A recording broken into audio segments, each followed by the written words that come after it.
नमस्कार मित्रों, मैं पंडित मुकेश शास्त्री नासिक त्र्यंबकेश्वर में आपका सहर्ष स्वागत करता हूं। आज हम खड़े हैं ब्रह्मगिरी पर्वत के समीप और यह 3 पर्वतों से घिरा हुआ त्र्यंबकेश्वर नगरी है।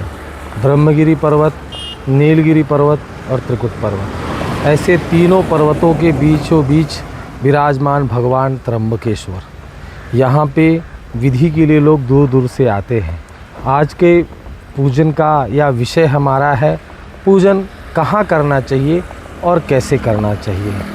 तो जिस किसी ने हमारा अगर चैनल नहीं सब्सक्राइब किया है तो सब्सक्राइब करें और कमेंट बॉक्स में अपनी राय अवश्य मुझे दें। आज का विषय है हमारा कि ये पूजन कहाँ करना चाहिए। तो शास्त्र कहता है देश काल क्रिया द्रव्य कर्तृणाम शुद्धता। यदि देश जिस जगह पर कर रहे हैं वो जगह सही होनी चाहिए।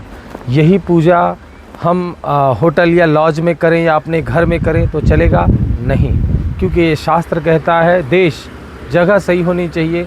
लोग कहते हैं पंडित जी मंदिर के पास कर दो, घर पे कर दो, कुशावर्त कुंड के पास करो, लेकिन ये पूजन होता नहीं है। इसलिए ये पूजन कहाँ होना चाहिए? जहाँ शुद्ध भूमि, शुद्ध भूमि हो जहाँ, उस जगह ये पूजा होना चाहिए।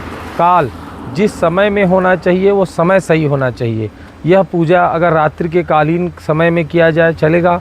नहीं चलेगा, क्योंकि यह पूजन के लिए सूर्य का साक्षी होना बहुत ही आवश्यकता है। इसलिए समय सही होना चाहिए। क्रिया जिस क्रिया पर कर रहे हैं वो क्रिया सही है क्या? यही पूजा पंडित जी हम पैंट शर्ट पहनकर पूजा करते हैं, चलेगा? तो नहीं चलेगा, क्योंकि पैंट शर्ट में यह विधि नहीं होती है। इसलिए आपको धोती पहनाया जाता है। क्रिया द्रव्य जो खर्च किया जा रहा है वो सही खर्च किया जा रहा है क्या? नहीं। बहुत से लोगों की जिद होती है पंडित जी 2100 रुपये में पूजा होता है, तो क्या उसमें जप भी होता है? नहीं।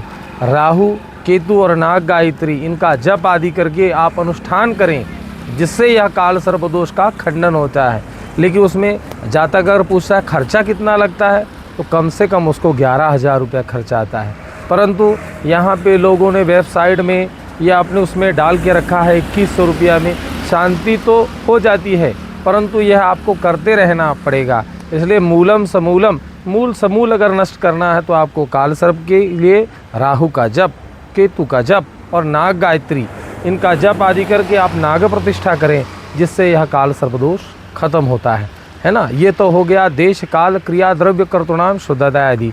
इसलिए बहुत से लोगों का कहना है कि पंडित जी कितनी दूरी पर होगा, या गोदावरी के तट के किनारे यह पूजन करो, या पंडित जी के आप घर पे करो, जैसे आपकी सुविधा अनुरूप रहे।